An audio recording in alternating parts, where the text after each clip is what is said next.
Hello, it's Myle'a. Again, I can't thank you enough for being here with me and listening to me and absorbing the things that I say and share, knowing they're just my opinions and you do not have to back them at all. And I'm not needing criticism. This is just my opinions, okay? But I appreciate you here listening. Even if you don't like what I'm saying, I still appreciate you here and being open enough to listen and be maybe opportunity to change your perspective or give you a little piece of knowledge you didn't have. Please, by all means, I would say verify anything that I say and make sure that it makes sense to you.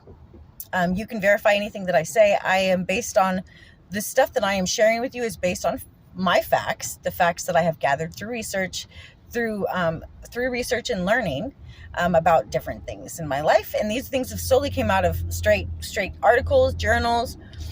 They have came out of some kind of commentary that I have researched and gathered.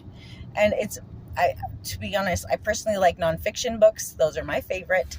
So I don't like fiction. Okay. I like fact, and that's just what I like. So truth is really important to me. Truth is extremely important to me, more than almost anything else. And I will tell you, I learned this the hard way, like most of us probably have to, that come out of that space of being dishonest.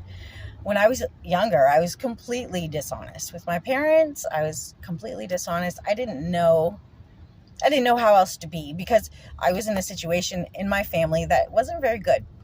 And I needed to have a coping mechanism. And that was what I found, was that coping mechanism. But I learned that I hurt people doing that. And I had to embrace what I was doing in that regard, because I was hurting people. And that's not what I wanted to do at all. And even if it hurts them with me being honest, I changed my pathway and I made a choice and a decision when I was 17 years old that I will never lie again. And I live by that. Let me be honest, I live by it. So everything that I say is my facts that I've gathered from research and knowledge. And I will also share, I have an extensive educational background. I was in school for over 10 years. I was trying to be a medical doctor. I'm about 2 years away from that. And I got accepted to the med program and everything like that at University of Washington.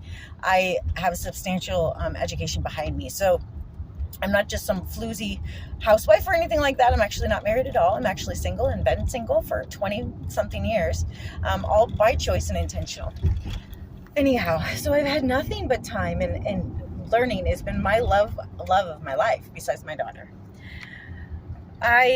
You don't have to believe me. I'm not asking you to. I just want you to open up your mind a little bit and listen, because there's a lot of stuff out here that no one knows about. And there's a lot of things I'm not going to talk about, because I just don't think that I need to do that in some situations. But I will talk about an experience that I had with when I was traveling for work. I was traveling for work and I was going up and down the Northwest. I was going up through Oregon and Washington, back and forth. I mean, I drove 300,000 miles one of those years, 350 the other year. Okay. So I drove a lot. And what I saw was all of these homes that were empty. There was no one inside of them. There was no one inside of these homes at all, but these homes looked like they had someone inside them. They had manicured lawns. Somebody was bringing out their garbage cans. All of those things were still happening. But no one lived in these places, but no one moved out. No one moved in and no one moved out. You didn't see moving trucks happening. You didn't see this. Neighbors couldn't even suspect it because they didn't see moving trucks. And I am sorry, I'm getting honked at by a truck. I don't know why.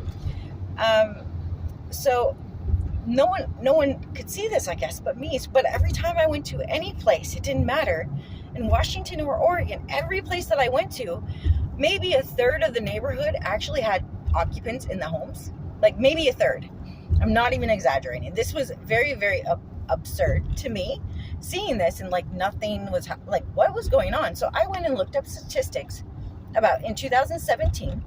I tried to see how many foreigners were buying properties, because I'm like, maybe these are foreigners buying these properties. That's why they're empty, right?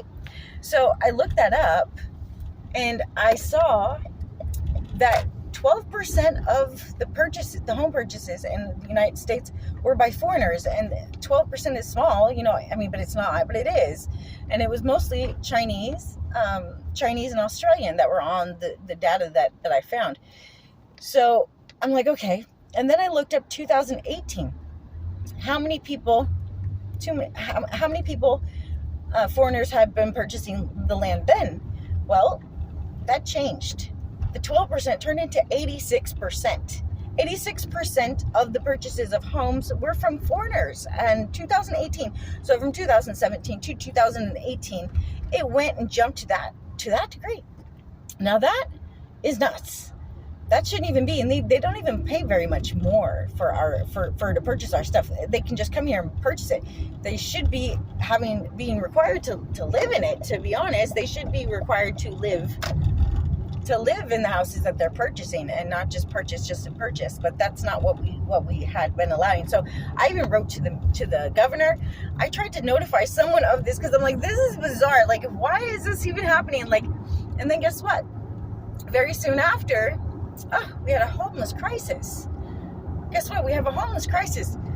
And there's all these empty houses. There was empty houses, every kind of empty house. It could have been a multi-million-dollar house. It could have been a middle-income house. It could have been any kind of house, okay? They were all getting bought. All of them were getting taken, and the people were no longer there. I had a friend that finally told me, he lived in Meridian in Seattle. He said that 3 Chinamen came to his door with briefcases of money and asked him to leave, and if they would purchase it with cash, and he just took a few of his belongings, but then that was it. He declined, and that's the reason that he and I met, and that's why I know this information. But I knew something was going on. I would be at for instance, I was staying at my sister's house for a little while, and I was parking in her neighbor's parking in their driveway. Well, I was parking in their driveway, and my sister was getting upset with me. She's like, Myle'a, stop parking in their driveway.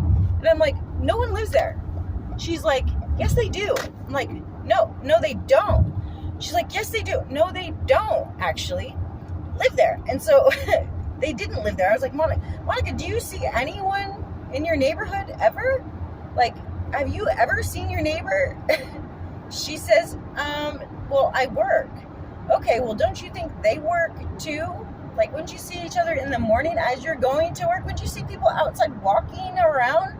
Would there be some indication of life at some point? And she thought about that, and she's like, wow. Like, where she lived, she lived in a full-blown neighborhood with full-blown houses that have been very nice ones, and she never ever realized that she lives alone in her neighborhood, that no one lives around her. She had one neighbor, that was it.